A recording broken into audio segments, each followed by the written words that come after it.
JP ने कहा था पाठ 55 में, कल मैं छोड़ा था जहां स्वराज में गांधी और जयप्रकाश की बात हम कर रहे थे, उसमें यह कहना है कि महात्मा गांधी और जयप्रकाश को कुछ मौलिक मतभेद भी था, लेकिन दोनों का उद्देश्य एक ही था, स्वतंत्रता को प्राप्ति और जनता के अधिक से अधिक सेवा।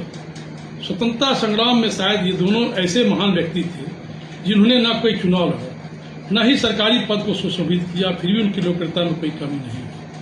गांधी ने जयप्रकाश व समाजवादियों को भूमिगत गुप्त कार्यकलापों को कभी नहीं सराहा।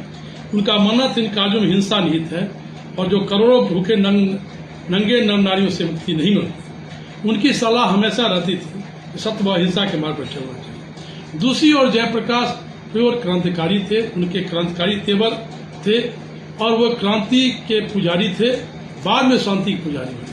उन्होंने जयप्रकाश जी शुरुआती दौर में विचारधारा और क्रियाकलापों पर सरसरी निगाह डाली जाए, यह स्पष्ट है कि उन्हें महात्मा गांधी के नेतृत्व को कभी पूरी तरह स्वीकार नहीं किया, न उनके प्रति पूर्णतः निष्ठावान थे।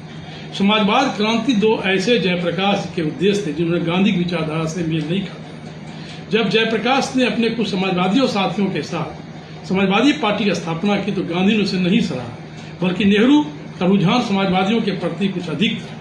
लेकिन गांधी ने कई बार जयप्रकाश को जेल से रिहा करवाने में मदद की। उनका मानना था कि जयप्रकाश समाजवाद के सबसे बड़े विद्वान हैं। 1946 में उनकी पहल पर जयप्रकाश को जेल से रिहा किया। स्वतंत्रता प्राप्ति का निकट समय आया।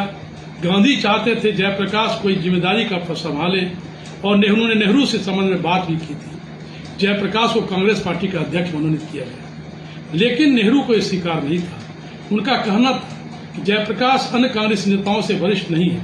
साथ ही जयप्रकाश संविधान सभा के गठन व क्रियाकलापों के आलोचक थे।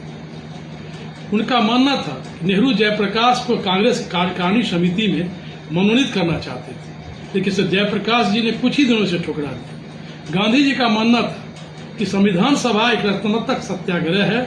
वे यह मानने को तैयार नहीं थे कि प्रस्तावित संविधान सभा जनता की संसद नहीं है, इसमें बहुत सी कमियां हैं जिसे मिलकर दूर किया सकता है।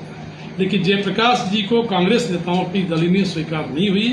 कांग्रेस कार्यकारिणी समिति के मतदान होने पर सोशलिस्टों के पराजय का सामना करना। देश की विभाजन के बाद हिंदू व मुसलमानों के बीच नफरत और दंगे भड़क उठे थे। इन दंगों ने बंगाल, बिहार, उत्तर प्रदेश में भयानक रूप ले लिया। गांधी और जयप्रकाश इस दंगे को रोकने के लिए बंगाल व बिहार के विभिन्न भागों का दौरा किया और शांति स्थापित करने में जुट गए। गांधी ने जयप्रकाश को बिहार में रहकर शांति व भाईचारा बहाल करने की जिम्मेदारी सौंपी, जिसे जयप्रकाश जी ने बखूबी निभाया। जयप्रकाश जी के कार्यों को नेहरू और गांधी दोनों ने सराहा। गांधी को जयप्रकाश को बड़े करीब से देखने का मौका मिला और उससे बहुत प्रभावित हुए।